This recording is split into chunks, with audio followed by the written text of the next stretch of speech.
Recuerden que el formato del flujo cuenta con dos secciones. La primera relacionada con los datos, donde incluimos los supuestos, el detalle de la inversión inicial, la estructura de financiamiento, los gastos operativos o generales de la empresa, la estructura de o la proyección de ingresos y costos.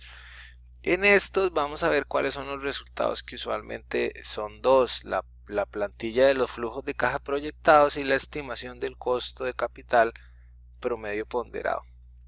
Entonces, aquí importante, el flujo que se está trabajando va a tener 5 años, del año 1 al 5, con un año 0 que viene a ser el año previo, el momento previo a la inauguración del local. Entonces, aquí simple y sencillamente lo que se va a hacer es traer los datos que hemos alimentado en las pestañas previas. Entonces, tenemos un total de ventas o un total de ingresos, tenemos una estimación de costos de ventas, que lo definimos en la anterior. Recuerden que lo importante del costo de ventas era establecer cuál es el peso relativo con respecto al precio de ventas. Tenemos una estructura de gastos, que son gastos generales o gastos de operativos, y tenemos una estructura de gastos relacionados con el personal que va a trabajar en el proyecto.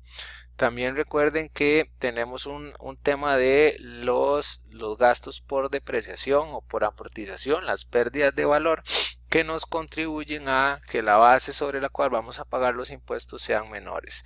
Este rubro anterior se utiliza mucho en finanzas cuando se están valorando empresas, se llama el flujo operativo o el EBITDA. Entonces sepan que este rubro, cuando se está valorando empresas en marcha, es uno de los rubros que se analizan para ver si las empresas son capaces de generar flujos de dinero. Tenemos el flujo antes de impuestos también, que es otra referencia importante. Tenemos la estructura impositiva, en donde cada equipo va a tener que verificar si la tasa les aplica es del 30 o es menor. Pueden ser, en nuestro país existen varias escalas, entonces ustedes van a determinar cuál es la escala que les aplica. Aquí tenemos nuevamente las amortizaciones y depreciaciones, porque este rubro se utiliza principalmente como escudo fiscal para pago de impuestos. Una vez que usted ya calculó los impuestos, entonces se lo vamos a devolver, porque los gastos de depreciación en realidad no representan una salida de dinero. Eso es muy importante que lo tengan claro. Después tenemos el detalle de la inversión inicial, que es el de la pestaña 1, que se llama inversiones, que es la cantidad de dinero que se ocupa para que el proyecto empiece a operar. Y aquí tenemos la estructura de financiamiento, donde tenemos el monto del crédito bancario que el banco o la institución financiera nos va a prestar, y tenemos lo relacionado con la amortización o con el pago de la deuda, que son propiamente el pago al principal, la amortización de la deuda, los gastos por intereses y el tema del escudo fiscal. Y tendríamos lo que se reconoce usualmente como flujo neto del inversionista, que es la cantidad de dinero que al inversionista le está quedando una vez que se ha actualizado del flujo del proyecto la estructura de financiamiento. Tenemos un aspecto importante aquí que se denomina valor de la perpetuidad.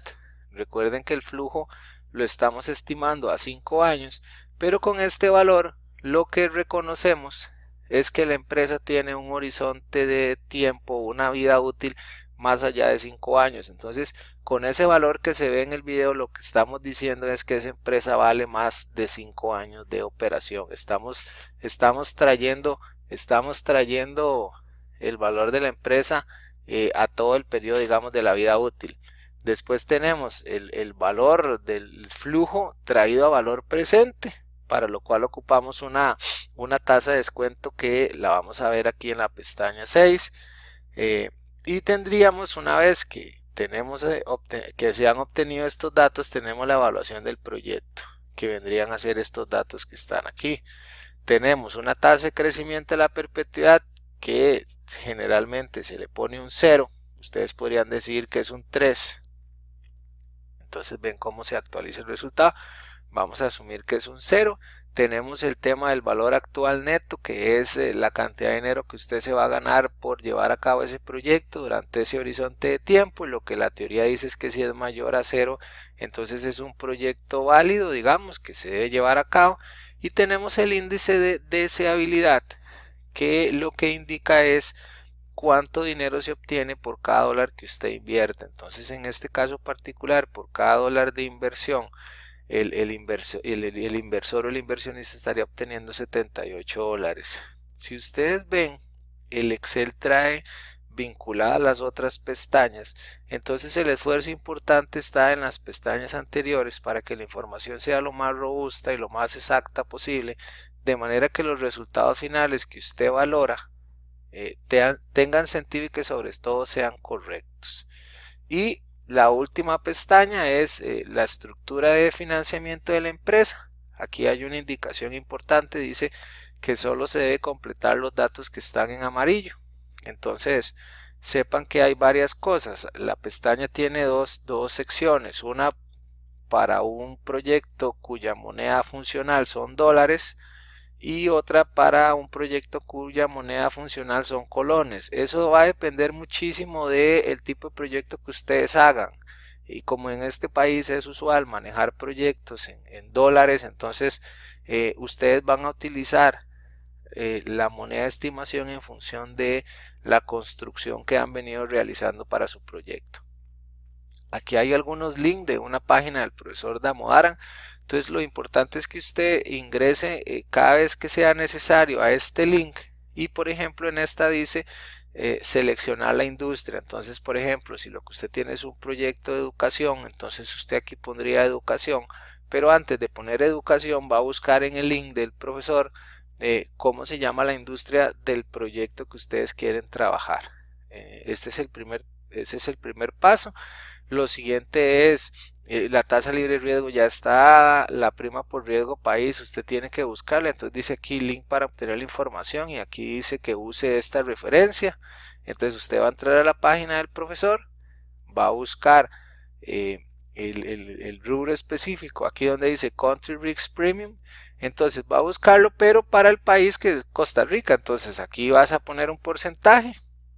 De igual forma el beta, recuerden que el beta es, dice también que hay un link, el beta está relacionado con la industria que usted está investigando. Entonces aquí ya tenemos 3 datos y vamos a obtener con los indicadores que están aquí el costo de capital de los recursos propios, es decir, cuál es el costo que tiene para el inversionista la plata que él está invirtiendo en el proyecto. De alguna forma podríamos decir que es el costo de oportunidad.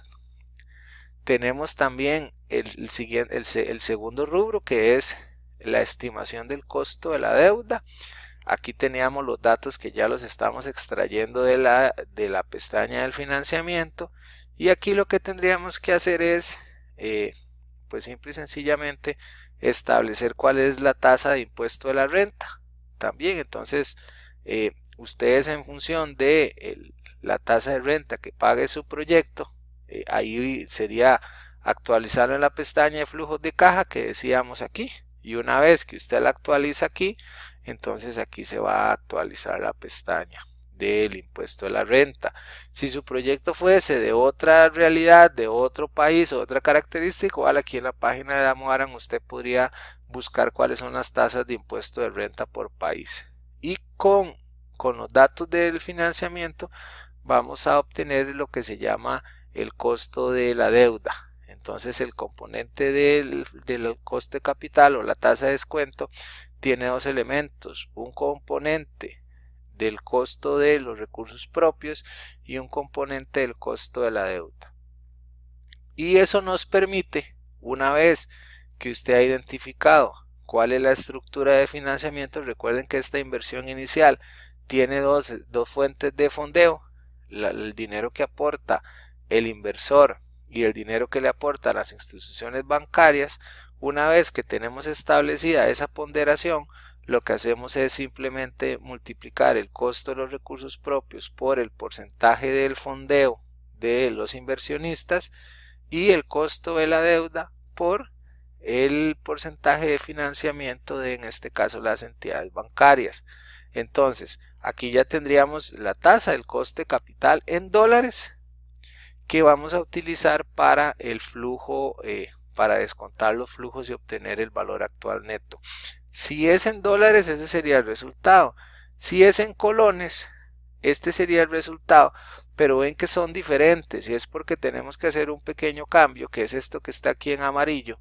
Cuando uno tiene una tasa en dólares, usted necesita convertirlo necesariamente a una tasa en la moneda local y para ello usted utiliza dos insumos que son los que están marcados en amarillo. Son la inflación del país local, en este caso Costa Rica, y la inflación del país sobre el cual se compara, que es en este caso Estados Unidos. Entonces usted ingresa cada uno de estos links, pone el dato de la inflación más reciente y aquí le va a salir de una vez el dato.